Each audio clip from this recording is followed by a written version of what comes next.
Hello, welcome. Thank you for joining us here today at Penobscot Marine Museum. Please put questions and comments below. We love hearing from you. We've mentioned Jeremiah Merrithew before. He was a schooner captain, and his home is one of the buildings that makes up our museum. Building his house up on the hill would have allowed him to look down and watch over the workings of his shipyard at the foot of the street. Between 1816 and 1874, Merrithew Shipyard built 9 schooners, 16 brigs, and 13 barks. Merrithew founded the Searsport Bank in 1853.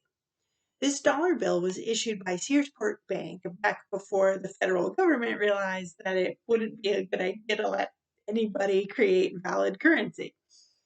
I'm entertained by the images, a clue as to what was important to Jeremiah Merrithew and the men of Penobscot Bay. Women and ships are on each of the bills. Shipbuilding was certainly part of Jeremiah Merrithew's rise in fortune, as well as that of Penobscot Bay and most of the Maine coast. Josiah Dutch was one of several shipwrights who worked in the shipyards of Searsport. Like many shipwrights of the time, his skills were in high demand.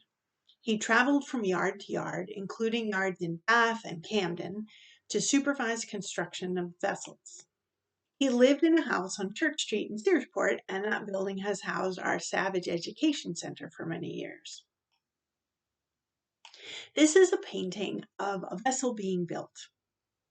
You can see workers squaring up a beam and carrying them up to the skeleton of the new schooner.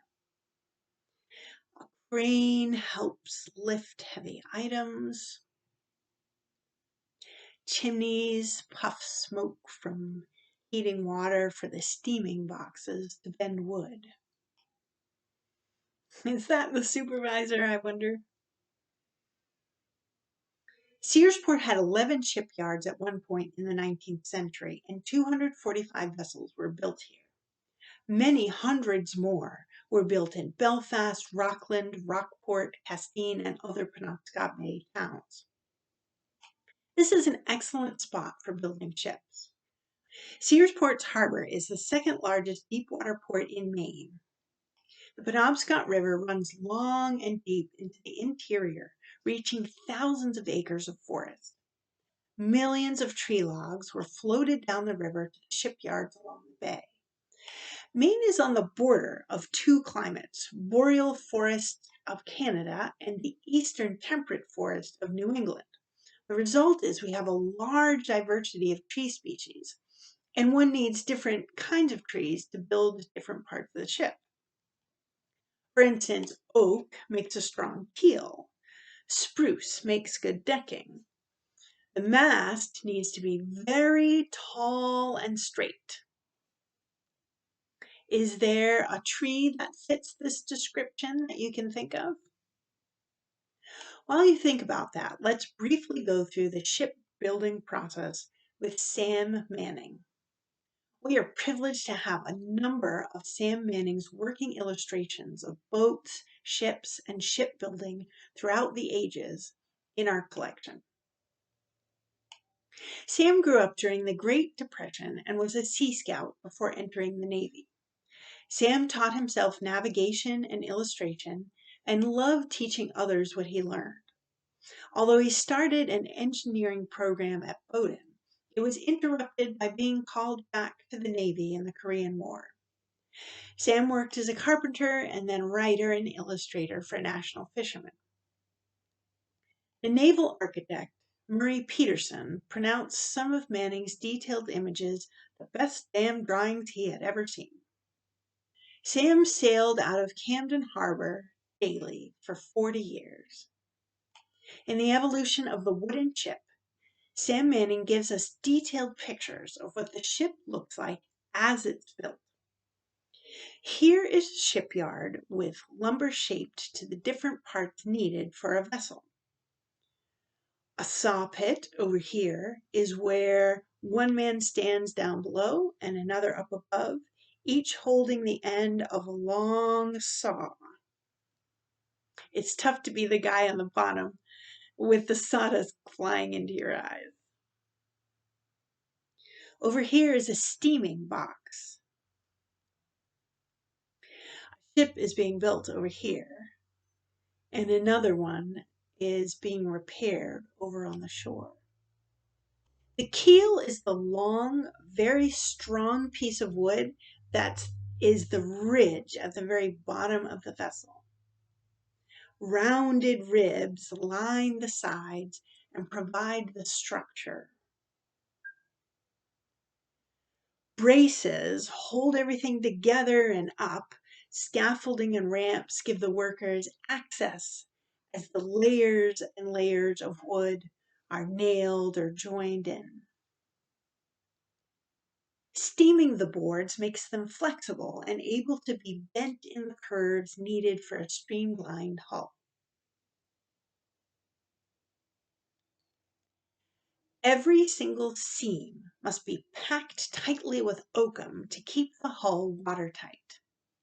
Oakum is frayed, tarred rope. A mallet is used to hammer a chisel that fits into the seams. Here, the hull is being tarred to protect it from marine species that eat or wear away the wood. Well-funded Navy ships sometimes had copper linings. Masts were made of white pine, which grows very straight and tall. Shrouds are rope ladders pulled tightly in order to brace the masts and also provide a climbing structure for the sailors to get up there. After the masts are stepped, there's a lot of rigging, yards, block and tackle, sails, anchors, fathoms and fathoms of rope, lines and halyards, etc. Everything was tarred to prolong its life. Britain, working hard to build the largest navy in the 17th century, further depleted forests in Europe in the process. Besides fish, mast trees were one of the most important commodities Europeans were looking for when sailing and exploring New England. In the 17th and 18th centuries, large, tall pine trees were marked with symmetrical diagonal slashes representing the king's broad arrow, and it was illegal for anyone but the Royal Navy shipbuilding suppliers to cut these down. In the 1830s, George Wasson spoke to old-timers who had seen old trees in person with this mark still engraved into the trunk 100, 200 years later. All this shipbuilding quickly started depleting Maine forests as well. In the 1820s, Henry Buck went down to South Carolina from Bucksport, Maine, to start a lumber business, sending wood for shipbuilding up to Penobscot Bay shipbuilders. He also built a few ships down in Bucksville for Maine sea captains. Here is the ship Henrietta being built on the Waccamaw River. Maynard S. Stevens drew this in graphite pencil and then added watercolor as well in March of 1875. We see a tug pulling a small vessel, and then a large vessel's being built on the shore. There is a pair of mules being driven along. Lumber is laid out, cut, sawn, and ready to go. A number of different workers around doing various tasks. These two men are hewing. They've got that exact stance that I've seen myself. They are taking a long, rounded tree trunk and they are taking hewing axes, which have a very wide blade that's flat on one side and beveled on the other. The flat side goes along the squared part of the trunk. So they're taking a round trunk and making a square beam. There's a second picture too, drawn by Stevens. In this one, we see a steam tug again going down the river, And we can see they've made more progress on the large ship that they've been working on. We can now see 2 completed cabins up on top there. Henry Buck also ended up with a 20,000 acre plantation there run by enslaved African Americans. I'm curious what you think of that. Maine had just recently entered the Union specifically as a so-called free state as part of the Missouri Compromise in 1820. So everyone in Maine would have been very conscious of their status as a place where it is not legal to hold people in slavery. Henry Buck chooses to move to a state which bases its economy on enslaving African Americans and comes to own a large plantation there. Do you think we can make any judgments about his beliefs and intentions based on those facts? The Atlantic Black Box is a project that brings together regular folks, scholars, and institutions with the aim of researching and reckoning with New England's role in the slave trade.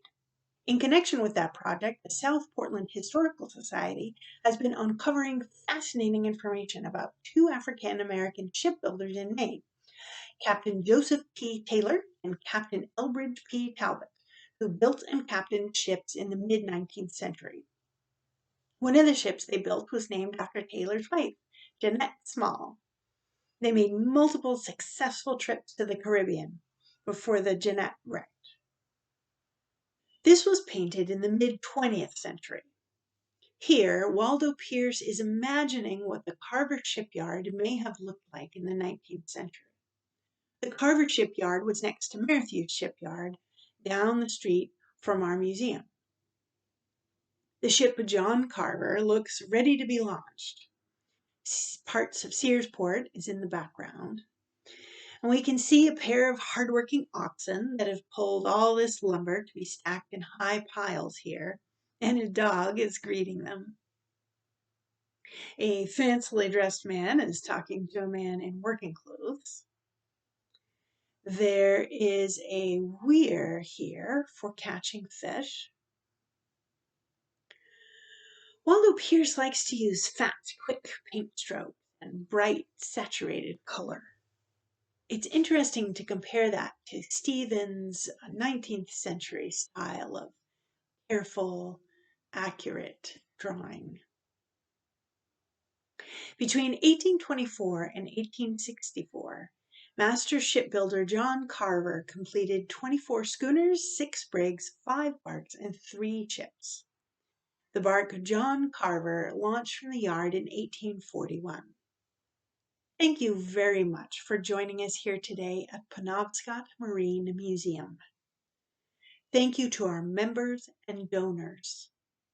This programming has been brought to you in part by the National Endowment for the Humanities, exploring the human endeavor. Take care.